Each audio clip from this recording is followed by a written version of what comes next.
Des milliers d'entre vous ont laissé un commentaire sur la dernière vidéo pour me dire la même chose. Vous avez dit « quote 0 ». Alors je suis retourné. J'ai conduit jusqu'au comté de Holmes. Je me suis assis avec deux familles que je connais depuis des années et je leur ai posé une question. Qu'est-ce qui pousse partout ? Ce qu'ils m'ont montré est plus ancien, plus simple et prospère dans tous les climats des États-Unis, y compris le vôtre. Il existe une plante qui produit plus de 100 gallons de carburant par acre. Elle pousse de la Floride au Dakota du Nord. Elle n'a besoin d'aucune raffinerie, d'aucun pipeline et de la permission de personne. Les Amish la pressent pour en faire de l'huile depuis des générations, nourrissant leurs animaux avec les restes de tourteaux et faisant fonctionner leur équipement avec, pendant que le reste d'entre nous faisait la queue à la station-service. La raison pour laquelle vous n'avez jamais entendu parler de ce système est documentée dans un livre intitulé « Le carburant interdit, une histoire de l'alcool carburant » publié en 1983, qui nomme chaque entreprise et chaque lobbyiste qui a payé pour vous le cacher. La première fois que je l'ai vu fonctionner, c'était dans un hangar à l'extérieur de Sugar Creek, dans l'Ohio. Un homme nommé Samuel avait une presse manuelle boulonnée à un établi, un seau de 5 gallons en dessous récupérant une huile dorée, et un générateur diesel fonctionnant dans le coin sans odeur ni fumée. Je lui ai demandé d'où venait son carburant. Il n'a pas pointé du doigt une station-service, il a pointé le champ derrière sa grange. Des tournesols, 6 rangées de tournesols poussant le long de la clôture. Plantés en mai, récoltés en septembre, pressés en octobre. Et avant que cette vidéo ne soit terminée, je vais vous montrer quelque chose qui s'est passé dans une petite ville du Kansas en 1938. Quelque chose impliquant 2000 stations-service à travers 8 États. Cela changera votre façon de voir chaque gallon de carburant que vous avez acheté dans votre vie. Ce détail à lui seul vaut la peine de rester jusqu'à la fin. Mais d'abord, vous devez comprendre pourquoi cette plante fonctionne si bien, pourquoi elle a été délibérément enterrée et pourquoi elle est importante en ce moment. Même si vous possédez déjà une maison et n'avez aucune intention de cultiver un seul acre de terre, voici la partie que personne ne vous a dite. Et je dis bien personne, vous m'avez entendu mentionner dans la dernière vidéo que Rudolf Diesel a fait la démonstration de son moteur à l'exposition universelle de Paris en 1900, fonctionnant à l'huile d'arachide. Ce que je ne vous ai pas dit la dernière fois, c'est ce qui s'est passé dans les décennies qui ont suivi cette démonstration. Parce que ce qui s'est passé ensuite est la partie qu'ils ont travaillé le plus dur à effacer de chaque manuel scolaire et de chaque conversation sur les carburants dans ce pays. 8 ans après que Diesel a montré au monde un moteur fonctionnant à l'huile végétale, Henry Ford a sorti la Ford T. Cette voiture a été conçue dès le premier jour pour fonctionner à l'éthanol ou à l'essence, l'un ou l'autre. Le conducteur choisissait. Ford n'a pas caché ce fait. Il a déclaré au New York Times en 1925 que le carburant du futur proviendrait de fruits, de mauvaises herbes, de sciure de bois. Presque tout ce qui pousse, il l'a dit publiquement, et il pensait chaque mot. Il y a investi son propre argent, et il n'était pas le seul esprit brillant à dire la même chose. Alexander Graham Bell, l'homme qui a inventé le téléphone, a écrit dans le magazine National Geographic en 1917 que l'alcool était un carburant magnifique, propre et efficace, et que nous n'aurions jamais à craindre de manquer d'énergie tant que nous pourrions produire une récolte. Deux des inventeurs les plus célèbres de l'histoire américaine ont regardé le même avenir et ont vu la même réponse. Un pays où les agriculteurs cultivaient leur propre carburant, où l'indépendance énergétique n'était pas un slogan politique, mais une corvée de jardinage, où aucun pétrolier ne traversait un océan et aucun pipeline ne traversait la frontière d'un État pour faire fonctionner votre tracteur le matin. Cet avenir n'était pas un rêve, il était déjà en cours de construction dans le Midwest américain. En 1937, une entreprise appelée Agrol avait ouvert une usine de production à Atchison, au Kansas. Il mélangeait de l'éthanol fabriqué à partir de céréales américaines dans le carburant automobile. Deux qualités, Agrol 5 et Agrol 10, soutenues par Henry Ford lui-même et la Chemical Foundation. À son apogée en 1938, le carburant Agrol était disponible dans plus de 2000 stations-service à travers 8 États du Midwest. 2000 stations, de l'Indiana au Dakota du Sud, en passant par l'Iowa et le Nebraska. Le slogan était « Côte 1 ». L'usine d'Atchison produisait 18 millions de gallons d'éthanol par an. Les agriculteurs en achetaient, Les conducteurs de tous les jours en achetaient. Le carburant fonctionnait, les moteurs tournaient proprement, l'économie était logique pour les personnes qui cultivaient les céréales et celles qui remplissaient leurs réservoirs. Mais cela n'avait pas de sens pour la Standard Oil. La Standard Oil, l'empire que John D. Rockefeller a construit en contrôlant 90% du raffinage pétrolier américain en 1880, avait passé des décennies à s'assurer qu'aucune alternative ne puisse rivaliser. Leur stratégie n'a jamais été de fabriquer un meilleur produit. Leur stratégie était de détruire chaque concurrent avant qu'il ne puisse s'implanter. Et quand Agrol est apparu à 2000 pompes avec un carburant qui fonctionnait, la Standard Oil a déclaré la guerre. Les tactiques sont documentées dans les archives du Congrès et les histoires académiques. La National Petroleum Association a qualifié le carburant à l'éthanol d'outrage au bon sens. Ils ont diffusé une campagne affirmant qu'autoriser l'éthanol dans les stations-service transformerait chaque pompe de remplissage en un bar clandestin potentiel, jouant sur les peurs persistantes de la prohibition. Ils ont fait pression sur les législateurs dans chaque capitale d'État du Midwest et à Washington. Ils ont tué 19 projets de loi fédéraux et 31 projets de loi d'État sur l'alcool carburant entre 1933 et 1939. Et quand la législation n'a pas réussi à arrêter Agrol, ils se sont tournés vers l'arme la plus brutale de leur arsenal, le dumping des prix. Ils ont baissé le prix de l'essence au plomb pour s'aligner sur Agrol au centime près. Agrol se vendait à 17 cents le gallon. La Standard Oil a fait baisser son carburant au plomb à 16. Non pas parce que l'essence coûtait si peu à raffiner, mais parce que la Standard Oil pouvait se permettre de perdre de l'argent pendant des années et qu'une start-up du Kansas ne le pouvait pas. Et voici le détail qui rend la chose personnelle. Le carburant que la Standard Oil poussait à 16 cents le gallon pour concurrencer Agrol était de l'essence au plomb. Ils savaient que le plomb était toxique. Les risques pour la santé étaient documentés au début des années 1920. Les travailleurs des raffineries produisant du plomb tétraéthyle tombaient malades, perdaient la raison et mouraient. L'administrateur de la santé publique a tenu des audiences à ce sujet, mais la Standard Oil a continué à vendre du carburant au plomb pendant 50 années supplémentaires parce qu'ajouter du plomb était moins cher que de mélanger de l'éthanol comme agent antidétonant.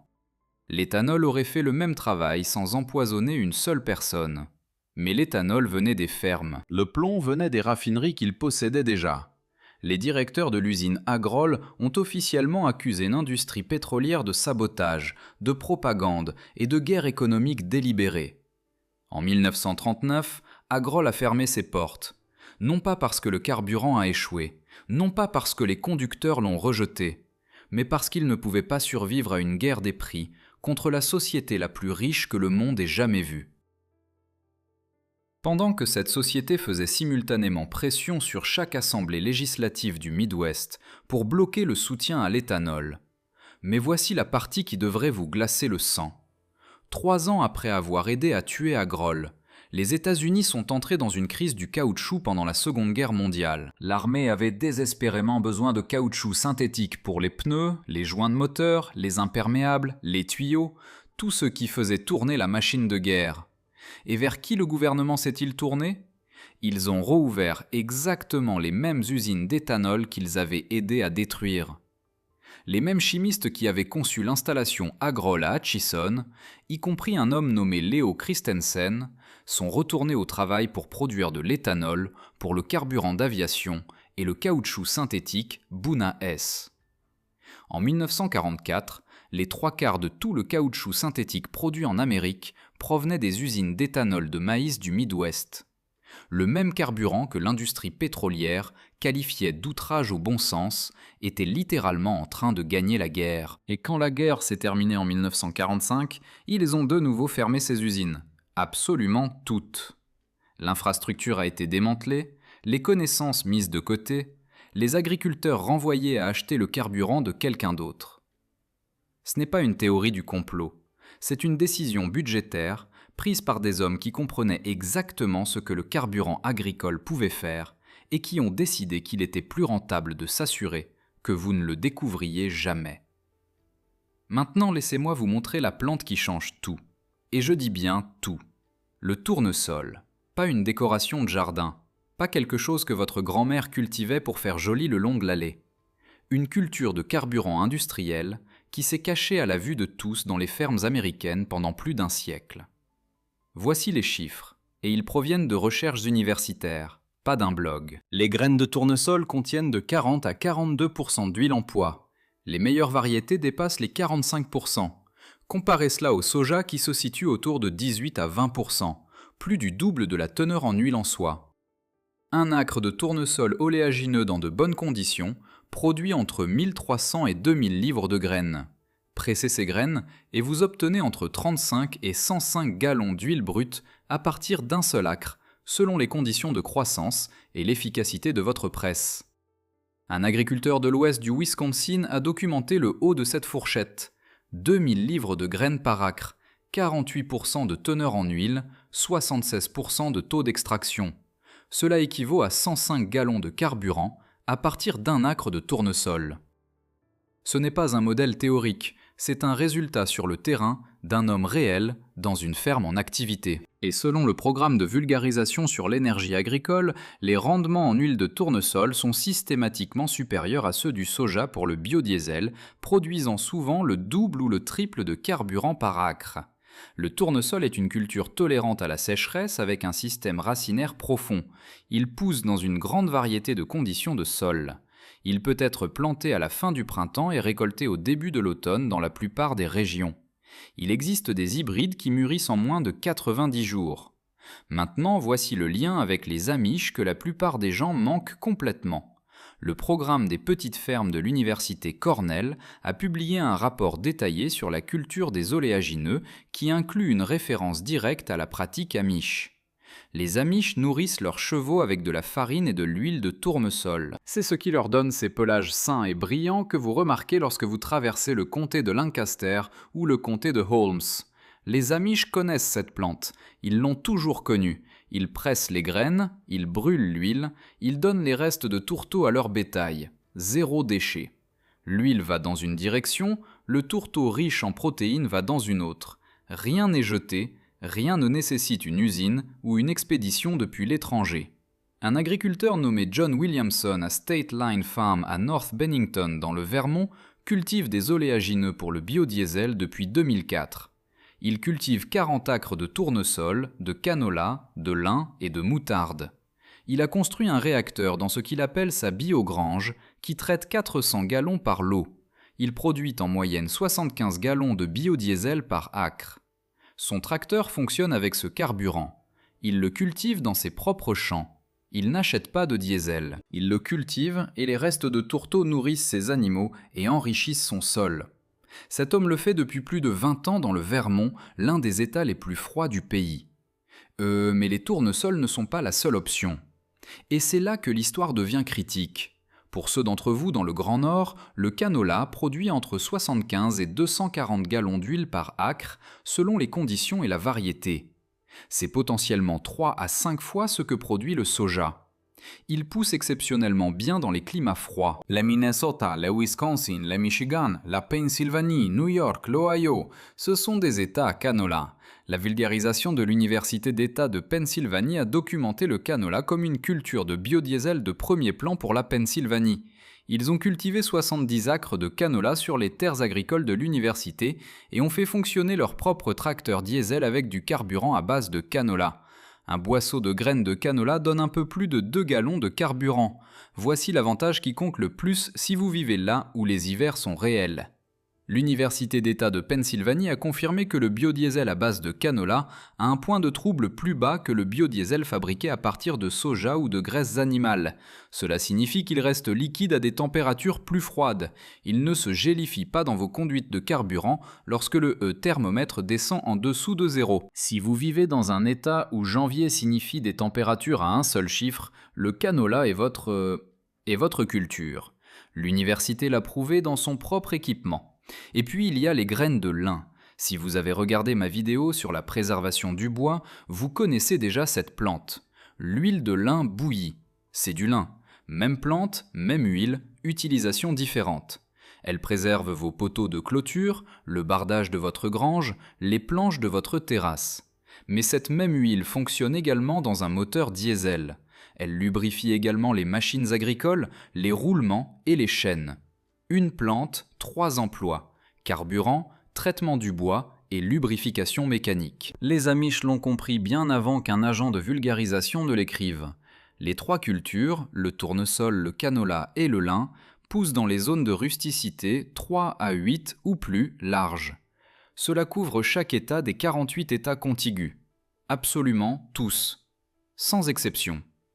Maintenant, si vous possédez déjà une maison et que vous pensez que cela ne s'applique qu'aux personnes qui construisent à partir de zéro, restez avec moi car cette prochaine partie est spécifiquement pour vous. Vous n'avez pas besoin de 40 acres.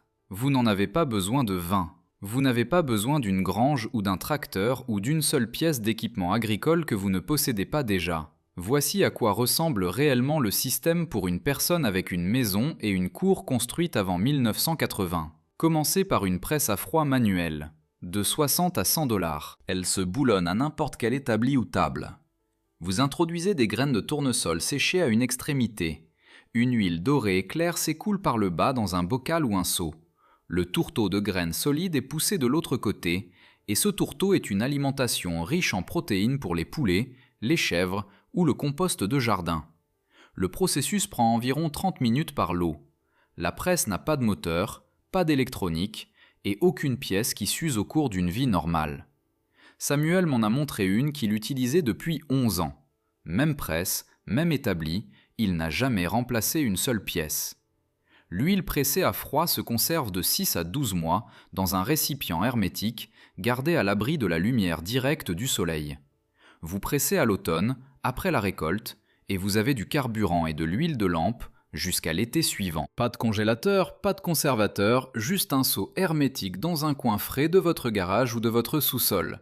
Si vous plantez un quart d'acre de tournesol oléagineux le long de votre clôture ou sur un terrain latéral, une bande de terre que la plupart des gens n'utilisent pour absolument rien, vous pouvez presser suffisamment d'huile en une saison de récolte pour faire fonctionner un poêle à pétrole tout l'hiver. Remplir des lampes à huile pour un éclairage de secours lors de chaque panne de courant. Lubrifier chaque petit moteur et pièce de machinerie dans votre garage. Et mélanger du carburant pour n'importe quel moteur diesel sur votre propriété. Ce mélange est la partie que les gens refusent de croire jusqu'à ce qu'ils le voient de leurs propres yeux. Vous pouvez mélanger de 20 à 30% d'huile de tournesol brute pressée avec du diesel de pompe standard et la faire fonctionner dans n'importe quel moteur diesel sans une seule modification. Pas de kit de conversion, pas de diplôme en chimie, pas de filtration spéciale au-delà d'un simple tamis. Vous la versez et le moteur tourne. Les Mythbusters ont testé cela devant la caméra. Une voiture diesel qui faisait normalement 33 miles par gallon avec du diesel pétrolier a fonctionné à 30 miles par gallon avec de l'huile végétale filtrée. Une différence de 3 miles par gallon. La voiture a très bien fonctionné sans aucun problème. Cette pénalité de 3 miles est le coût de l'indépendance totale en carburant pour chaque machine diesel que vous possédez. Un propriétaire terrien du Wisconsin mélange de l'huile de tournesol pressée à froid avec du diesel dans son tracteur agricole depuis des années. 105 gallons à partir d'un acre signifie qu'il cultive suffisamment de carburant supplémentaire dans le coin d'un seul champ pour alimenter son équipement pendant toute une saison de plantation et de récolte. Un coin, un champ, une saison. Et les tournesols eux-mêmes améliorent son sol avec leur système racinaire profond pendant qu'il pousse. Il n'y a aucune culture sur Terre qui vous donne du carburant, de l'alimentation animale, de l'amélioration du sol et de la beauté tout en même temps, à part celle-ci. Le système complet pour le carburant, le chauffage, l'eau et chaque facture ménagère est exposé étape par étape dans le système domestique Amish. Le lien est dans la description, mais restez ici car ce que je vais vous montrer ensuite est la partie qu'ils ont travaillé le plus dur à effacer. Maintenant, pensez à cela à l'échelle d'un quartier. 5 familles sur la même route plantant chacune un quart d'acre de tournesol, ce qui fait un peu plus d'un acre au total, pressent les graines ensemble un samedi après-midi, divisent l'huile en 5, chaque famille repart avec suffisamment de carburant et d'huile de lampe pour réduire sa dépendance à l'énergie extérieure pour tout l'hiver. Les Amish ne font pas cela seuls, ils le font ensemble. C'est une partie du système que la plupart des gens ne considèrent jamais. Pour ceux d'entre vous qui ont du bétail, il existe un troisième système qui ne coûte presque rien à construire et rien à faire fonctionner. Le biogaz à partir de fumier. La vulgarisation de l'Université d'État de Pennsylvanie a documenté cela de manière approfondie. La Pennsylvanie à elle seule produit 5,5 millions de tonnes de fumier de vache chaque année. Une seule vache laitière génère suffisamment de déchets pour une production nette de 40 pieds cubes de biogaz par jour. Ce gaz est du méthane, chimiquement identique au gaz naturel qui arrive par le tuyau de votre compagnie d'électricité.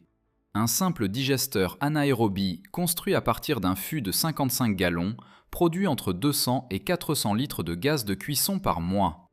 C'est suffisant pour faire fonctionner une cuisinière tous les jours sans payer de facture de gaz.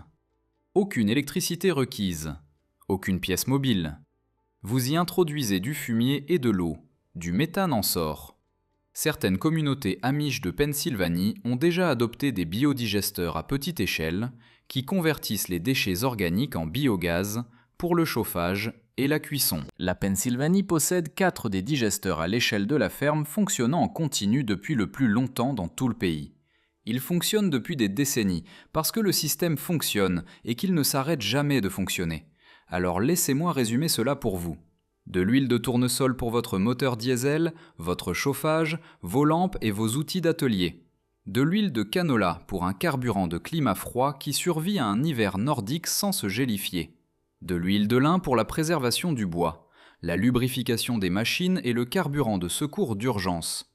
Du biogaz à partir de fumier pour votre cuisinière et le chauffage domestique. Chacun de ces systèmes fonctionne avec une maison existante sur un terrain existant. Chacun coûte moins de 100 $ pour commencer. Chacun a été documenté par une université bénéficiant de concessions de terre. Et absolument, chacun d'entre eux est une pratique courante dans les communautés amish depuis plus longtemps que la plupart d'entre nous ne sont en vie. Le système complet, carburant, énergie, eau, chaleur, est exposé étape par étape dans le guide du système domestique amish. Le lien est dans la description ci-dessous. Maintenant, je veux vous donner la partie que j'ai promise au tout début. Le détail qui relie Atchison, au Kansas, à votre facture de carburant et à une salle de conférence à Houston, au Texas, et qui change votre façon de voir l'ensemble du système. Après que l'usine Agrol a été fermée en 1939, puis rouverte et fermée à nouveau en 1945, le gouvernement fédéral a suivi les subventions énergétiques pendant les 6 décennies suivantes. Le Bureau de la comptabilité générale a compilé les chiffres entre 1968 et l'an 2000. Le gouvernement des États-Unis a accordé 150 milliards de dollars en crédits d'impôt et en subventions à l'industrie pétrolière. Au cours de cette même période, l'ensemble de l'industrie agricole, des carburants et de l'éthanol a reçu 11 milliards. 150 milliards de dollars contre 11 milliards. Ce n'est pas un marché libre qui décide quel carburant est le moins cher.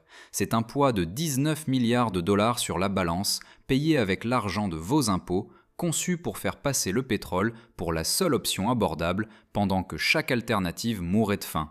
Quand quelqu'un vous dit que presser votre propre carburant n'est pas économique, comprenez ce que cette phrase signifie réellement. Cela signifie que les calculs étaient truqués avant même que vous ne vous asseyiez pour les faire. Le pétrole semble bon marché parce que votre propre argent a été utilisé pour le faire paraître bon marché. Et il savait ce qu'il protégeait bien au-delà du prix à la pompe. En juillet 1977, un scientifique principal d'Exxon nommé James Black s'est tenu devant le comité de direction de l'entreprise à leur siège social et a fait une présentation qui aurait dû changer le monde.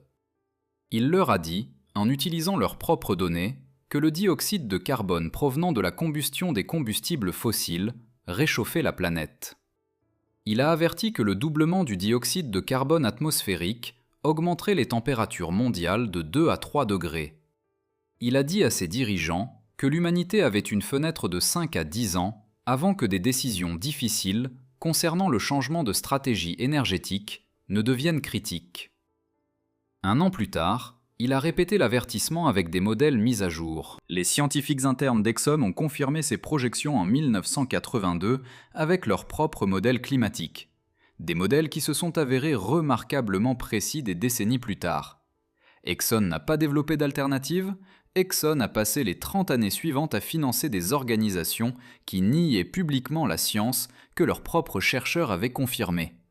Inside Climate News et Scientific American ont tous deux documenté cela à partir de centaines de pages de notes internes d'Exxon. L'entreprise qui connaissait la vérité en 1977 a choisi de protéger ses bénéfices trimestriels à la place. Le même schéma s'est répété avec la régularité d'une horloge chaque fois que l'indépendance énergétique se rapprochait. Standard Oil a tué Agrol dans les années 30, le gouvernement a relancé les usines d'éthanol lorsqu'il en a eu besoin pour la guerre et les a abandonnées au moment où l'urgence est passée. Puis, dans les années 1970, la crise pétrolière a frappé. Les files d'attente pour l'essence faisaient le tour des pâtés de maison. Les prix ont triplé. Les Américains étaient furieux. Et soudainement, plus de 100 nouvelles usines d'éthanol ont vu le jour à travers le pays. Le carburant agricole était de retour. Cela fonctionnait. Les communautés produisaient à nouveau leur propre énergie. Mais lorsque les prix du pétrole ont chuté artificiellement à la fin des années 80 et dans les années 90, sous l'effet d'une surproduction délibérée et de manœuvres politiques, la plupart de ces usines ont fait faillite. Le cycle s'est répété une troisième fois. Construisez-le, prouvez que cela fonctionne, regardez-le se faire enterrer quand le prix du pétrole redescend. Et les propres scientifiques d'Exxon ont dit la vérité en 1977, et l'entreprise l'a enterré pendant 3 décennies. Chaque fois que le carburant agricole fonctionne, il est tué. Non pas parce qu'il échoue, mais parce qu'il réussit. Et parce qu'un agriculteur qui presse de l'huile de tournesol dans son hangar n'a besoin d'un pétrolier, d'un oléoduc, d'une raffinerie ou d'un rapport de bénéfices trimestriel de personne. Il y a un livre qui documente tout ce cycle avec des détails méticuleux. Il s'appelle « Le carburant interdit, une histoire de l'alcool carburant ». C'est une histoire académique, pas un pamphlet. Il retrace chaque étape de la suppression systématique du carburant d'origine agricole depuis le début des années 1900 jusqu'à l'ère moderne. Il nomme les entreprises, il nomme les groupes de pression, il cite les lignes budgétaires. Si vous voulez comprendre pourquoi vous avez payé pour du carburant toute votre vie, alors que le moteur de votre camion a été conçu pour fonctionner à l'huile de graine, ce livre est le point de départ idéal. Et considérez ceci. Le moteur diesel n'a pas été nommé d'après un carburant, il a été nommé d'après un homme, Rudolf Diesel. Il a construit ce moteur pour qu'il fonctionne à l'huile végétale. C'était la conception originale, c'était le carburant prévu. Mais au cours du siècle dernier, le mot diesel est devenu synonyme d'un produit pétrolier. Ils ont pris le nom de l'inventeur et l'ont attaché à la substance même qu'il essayait de remplacer. Donc, chaque fois que vous vous arrêtez à une pompe et que vous voyez le mot diesel, vous lisez le nom d'un homme dont l'œuvre de toute une vie était de s'assurer que vous n'auriez jamais besoin de cette pompe en premier lieu. La facture de carburant n'a jamais été obligatoire. Elle a été conçue, elle a été subventionnée avec 150 milliards de dollars de votre argent sur 6 décennies. Et le système qui le remplace a grandi au vu et au su de tous pendant tout ce temps. Dans les champs Amish, dans les granges du Vermont, dans les stations de recherche universitaires qui ont publié leurs découvertes et regardé le monde les ignorer. Ils n'ont pas enterré cela parce que cela a échoué.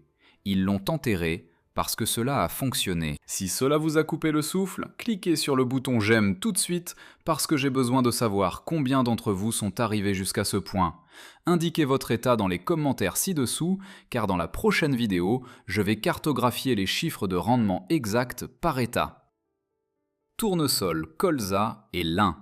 Combien de gallons par acre vous pouvez presser là où vous vivez, répartis par zone climatique, pour que vous sachiez exactement ce qui est possible sur votre propriété avec votre sol. Je lis absolument tous les commentaires et je veux savoir où vous êtes. Si vous êtes le genre de personne qui croit que les vraies connaissances ont été discrètement écartées pour protéger la marge bénéficiaire de quelqu'un d'autre, vous savez déjà ce qu'il vous reste à faire. Abonnez-vous car la prochaine vidéo va vous montrer un matériau de construction qui a été privé de financement fédéral en 1937, la même année où Agrol a ouvert ses portes au Kansas. Et quand vous découvrirez ce qu'est ce matériau, qui l'a tué et pourquoi, cette vidéo vous semblera n'être qu'un échauffement.